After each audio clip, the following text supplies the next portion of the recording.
ఉన్న బంగారాన్ని విడిపించి ఆ రోజు ఆన్లైన్ రేటుకే మేము కొంటాం. Sharma gold company. నమస్తే రమగారు. నమస్తే జయ.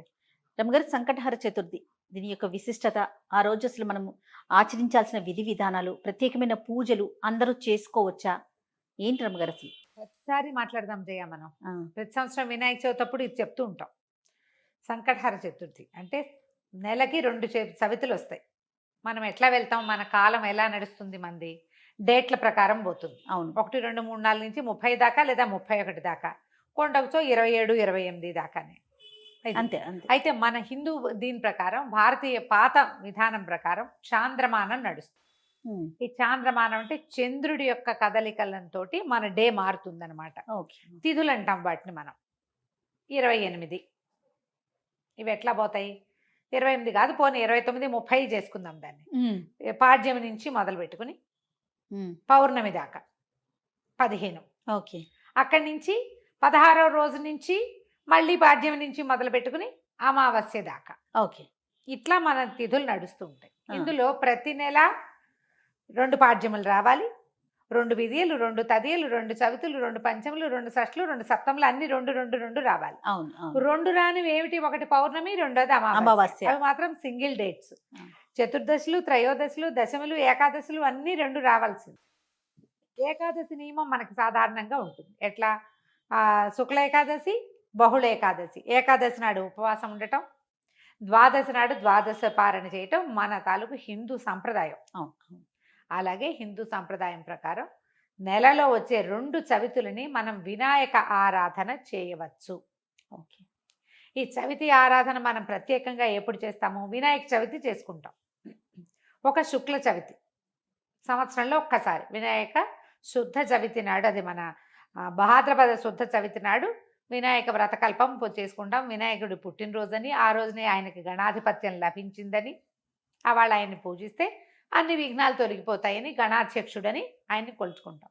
అలాగే ప్రతి నెలా వచ్చేటువంటి కృష్ణ చవితి నాడు, బహుళ చవితి నాడు వినాయక ఆరాధన చేస్తే సమస్త విఘ్నాలు తొలగిపోతాయి అనేది ఒక ప్రత్యేకమైన నియమంగా చెప్తారు. ఓకే. ఈ నియమాన్ని మనకంటే ఎక్కువగా తమిళులు పాటించేవారు. వాళ్ళు ఎక్కువ పాటిస్తారు. మనకి జాతకంలో కేతు ప్రభావం ఎక్కువగా ఉన్నా, ఏ పనైనా మొదలుపెట్టి ఎప్పటికీ అవ్వకపోతున్నా, పిల్లలు చదువుల్లో వెనకపడుతున్నారనిపించిన, దీనికి మన ఇంట్లో ఉండాలి వ్రతము నియమము ఏం లేదు. పెద్దవాళ్ళు చెప్పిందే చెయ్యాలి, మన ఇంట్లో లేకపోతే చేయకూడదు, అలాంటిది ఉండదు. సార్వజనీయమైన వ్యవహారం, ఎవరైనా చేసుకోవచ్చు. మనమే ప్రాబ్లమ్స్లో ఇరుక్కుంటున్నాం. ఏ పనైనా మొదలు పెడితే అవటం లేదు, అన్ని అడ్డంకులే దానికి. ఓకే. వ్యాపారాలకి, చదువులకి, ఇంట్లో ఏదైనా వస్తువులు తరచుగా పాడైపోవటం, ఇది కూడా జ్ఞాపకం పెట్టుకోండి. మిక్సీ రిపేర్ చేయిస్తావు, వెట్ గ్రైండర్ పడుకుంటుంది. దానికి ఏదో చేయిస్తావు, వాషింగ్ మెషిన్ ప్రాబ్లం వస్తుంది, అది అయిపోయింది, సూయింగ్ మెషిన్ పడుకుంటుంది. ఇట్లా రిపేర్లు చేస్తూ ఉన్న వాళ్ళు ఉంటారు చూడు. నేను కూడా ఉన్నా ఆ లిస్ట్ లో. అవునండి. నేను ఒకటి రిపేర్ చేస్తే ఇంకోటి వస్తుంది. ఒకటి మొదలు పెడితే పాపం లిస్ట్ వస్తూనే ఉంటుంది. మా వాళ్ళ ఇంట్లో ఎక్కిరిస్తున్నారు, ఒకటి రిపేర్ చేయకుండా ఉంచుకుంటే అది ఒకటే ఉంటుంది నీకని. అట్లా ఒకటి వస్తుంది. ఏమీ లేవనుకో, మెళ్ళ పెట్టుకుంటే నల్ల పసలు కొలిసేని టిక్కని విరుగుతుంది, ఆ పస విరిగిపోతుంది. నిజంగా నిజం రఘు గారు. చెవిదుద్దులు శీలలు విరిగిపోతాయి. కొంతమంది జాతకాలు ఉంటాయి చూడండి, ఒక వరుసగా వస్తాయి, ఆగితే మళ్ళీ ఆగిపోతాయి. 2 సార్లు 2 బంగారపు వస్తువులు అయినాయి. ఓ వారం ఏమో, ఒక 15 రోజుల్లో, ఒక మొదటి ఫోర్ట్ నైట్ లో చెవిదుద్దు శీల బిళ్ళ విరిగి చేతిలోకి వచ్చింది, పొల్లేమో ఆ గొట్టంలో ఉండిపోయింది. ఇదేమిట్రా ఇలా అయింది, దీన్ని చేయించాలి అనుకుంటున్నా. సరిగ్గా 15 days తిరగగానే చిన్న గొలుసు ఒకటి పెట్టుకుంటాను నేను, హుక్ దగ్గర విరిగింది. దాన్ని రిపేర్ చేయించా, చెవిది ఈ గొలుసు విరిగింది. గొలుసు ఇంకా రిపేర్ చేయించలేదు, ఉంచారు. మళ్ళీ ఇంకోటి వస్తుందని. నెక్లెస్లు అవి లింకులు ఊడిపోతే ఏం చేస్తాను, అలా అనిపిస్తుంది నాకు. ఇలాంటి వాళ్ళు వీళ్ళందరూ సంకటహర చతుర్థి చేసుకోవచ్చు. సంకటహర చతుర్థి చేసుకుంటే బిజినెస్లో ఇబ్బందులు, చదువుల్లో ఇబ్బందులు, చిన్న చిన్న ప్రమాదాలు, ఇళ్లలో ఏ పని అనుకున్నా అవకపోటాలు, వీటన్నిటికీ సమాధానంగా ఉంటుంది. జాతకాల్లో అయితే మాత్రం కేతువు తాలూకు ప్రభావం ఉన్నప్పుడు, కేతువుతోటి ఇబ్బందులు పడుతున్నప్పుడు, గ్రహస్థితుల్లో కేతు ఉన్నప్పుడు కూడా మనం ఇది చేయమని చెప్తారు. ఏదైనా ఇంటి ప్రయత్నం చేస్తున్నప్పుడు ఆగిపోతుంది, అప్పుడు కొన్ని వారాలు మొక్కుకుని మనం కొన్ని నెలల పాటు చవితులు చేసుకోవచ్చు. ఈ చవితి చేసుకోవడానికి పెద్ద విశేషమైన చేత ఏమీ లేదు. సింపుల్ వినాయక పూజే. ఓకే. దీనికల్లా పగలు ఉపవాసం, చుక్కలు కనపడ్డాక భోజనం. ఆ చుక్కలు కనపడ్డాక ఉండ్రాళ్ళు కుడుములు చేసి బియ్యపు రవ్వతోటి చేస్తాం కదా, అవో మీ ఇళ్లలో ఎలాంటి అలవాట్లు ఉంటే పాలతాకలే పెడతాం వినాయకుడికి అని మీకు అలవాటు అనుకో, పాలతాకలు పెట్టండి, మన అలవాటు ప్రకారం పెట్టుకోవచ్చు. కుడుములో ఉండ్రాళ్ళు ఆయనకి నివేదన చేసి నమస్కారం చేసుకుని చంద్రుని చూసి అన్నం తినేసేయచ్చు. పగలు ఉపవాసం ఉండే సంకష్టి అంటారు. మహారాష్ట్రియన్స్ కన్నడిగులు బాగా చేస్తారే, బాగా ఎక్కువ ఉంటారు. మన వైపు తక్కువ, కానీ మన వైపు కూడా ఇప్పుడు కనపడుతున్నారు బాగా. నాకు కూడా అలవాటు ఉంది, నేను చేస్తాం.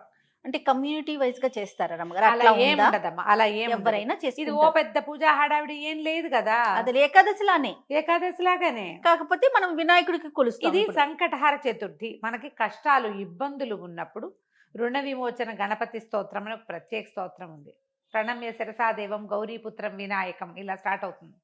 ఆ స్తోత్రం చదువుకోవచ్చు. అబ్బే అవేవి రావండి, సుముఖశ్రీగదంతస్య కపిలో గజకర్ణికః మనకు వచ్చు కదా, అంతే. ద్వాదశ నామాలు అవి చదువుకోండి. వినాయకుడికి కొంచెం గరిక, వాకిట్లో ఎక్కడైనా పెరళ్లలో ఉన్న బాల్కనీ కుండీల్లో ఉంటే గరికని పెక్కండా ఉంచుతా నేను, అవి వినాయకుడికి పెట్టుకోవచ్చు అని చెప్పి, బుధవారం నాడు పెట్టచ్చులే అని. ఆ 2 గరిక పోచలు వినాయకుడికి సమర్పించడం, ఉండ్రాళ్ళు సమర్పించి నమస్కారం చేసుకోండి. ఇది చాలా మంచిది. మరి పసుపుతోటి వినాయకుడిని చెయ్యాలి అదేదో సిద్ధాంతంగా చెయ్యొద్దమ్మా, ఎంత సింపుల్గా అయినా చేసుకోవచ్చు. సాయంకాలం సమీపంలో ఉన్న ఏ దేవాలయంలోనే గణపతి చతుర్థులు చేస్తారు. అన్ని చోట్ల వినాయక ప్రతిష్ట ఉన్న ప్రతి చోట సంకటహార చతుర్థి పూజ చేస్తారు. వెళ్ళి గుళ్ళో పూజ చేయించుకోండి, హాయిగా ఇంటికి వచ్చి భోజనం చేయండి, అంతే. కుడుములు ఏమైనా ఉండి మీ గుళ్ళో వాళ్ళు ఒప్పుకుంటే, ఆ దేవాలయం పద్ధతిని బట్టి కదా, ఒప్పుకుంటే మీరే కుడుములు తీసుకెళ్ళి స్వామివారికి అక్కడ నివేదన చేసి అందరికీ ప్రసాదం పంచిపెట్టండి. వినాయకుడికి వచ్చిన బెల్లం ముక్క నివేదన పెట్టడం ఒక అలవాటుగా చేసుకోండి. మనకి ఇలాంటి సమస్యలు ఉంటే కనుక తప్పకుండా కొంచెం బెల్లం నివేదన పెట్టడం, వినాయకుడి కోసం ఒక దీపారాధన చేయటం, దీపం పెట్టుకోవటం, దీపం పెట్టగానే వినాయకుడికి సంబంధించిన శ్లోకం చదువుకోవటం, ఓ బెల్లం ముక్క ఖచ్చితంగా, నువ్వు పళ్ళు పెట్టు పాలు పెట్టు అవి ఏమైనా పెట్టుకో, వినాయకుడికి బెల్లం ముక్క పెట్టాలి. ఇలా నివేదన పెడితే మనకి చాలా సమస్యలు తీరుతాయి. ఇప్పుడు నవంబర్ 1 వచ్చినట్టుంది. అవునండి, అంతేనా? అవును. ఆ ప్రతి నెల చూసుకోండి, క్యాలెండర్లో ఉంటుంది. మీరు ఈజీ మెథడ్ ఏంటి, క్యాలెండర్లో నోట్ చేసి పెట్టుకోండి. ఇందులో మళ్ళీ ఒక స్పెషల్ ఉంది. మంగళవారాలు గనక ఈ చతుర్థి వస్తే చాలా విశేషం. అంగారక చతుర్థి అంటారు దాన్ని. అది చాలా విశేషమైంది. అది ఎక్కువ సమస్యలు తీరుస్తుంది, ఇంకా ప్రాబ్లమ్స్ తీరుస్తుంది. దీనివల్ల బ్రహ్మాండం బద్దలైపోయి వారికి ఏదో వస్తుందని కాదు, కొన్ని జాతకపరమైన సమస్యలు తీరుతాయి. ఏ పనులు కానప్పుడు మనకు ఒక శాంతిగా ఉంటుంది. చికాకు తగ్గినా చాలు కదా అమ్మగారు, ఏదో వచ్చి మీద పడక్కర్లేదు. జస్ట్ మనకు ఉన్న ఆ చికాకు, ఆ బాధ, మనసు శాంతిగా ఉంటే అదే చాలు, అదే చాలు. అంతకంటే ఆటోమేటిక్ గా సమస్యలు పరిష్కారం అవుతాయి. అవును, అలా చేసుకోవచ్చు. మంగళవారం చతుర్థి వచ్చిందనుకో ఇంకా కంఫర్టబుల్ గా ఉంటుంది. ఒక 40 చేయొచ్చు, ఇవి 40 చేయొచ్చు, 21 చేయొచ్చు, 5 నేను 7 లెక్క పెట్టుకుని కూడా చేస్తా. ప్రతి నెల సంకటహార చతుర్థి నాడు పొద్దున్నే మా అక్కయ్య నేను ఒకళ్ళు గుర్తు చేసుకుంటాం ఇవాళ చతుర్థి అని. ఓకే, జ్ఞాపకం చేసుకుని మా ఇద్దరికి అలవాటు ఉంది. నాకు కొంచెం వినాయక ఇవి కూడా ఎక్కువ కదా, ఎక్కువ శ్లోకాలు చదువుకుంటాను నేను. చిన్నప్పుడు చదువుకున్న తొండమున ఏకదంతమును కూడా చదువుతారు రోజు నేను. నాకు అది అలవాటు. ఎవరి అలవాట్లు వాళ్ళవి కదా, మీరు అలవాటు చేసుకోండి. ఏదైనా ఇలాంటి సమస్యలు ఉన్నప్పుడు ఇట్లా చేసుకోవచ్చు. ఇది కొన్నాళ్ళు చేసి మానేయచ్చా లాంటి ప్రశ్నలు వస్తాయి ఎంతసేపు. కొన్ని వారాలు నియమంగా పెట్టుకోండి, కొన్ని నెలలు, ప్రతి నెల సంకటహార చతుర్థి చేయాలి. 2 సార్లు సంవత్సరం 2 సార్లు వస్తుంది కదా.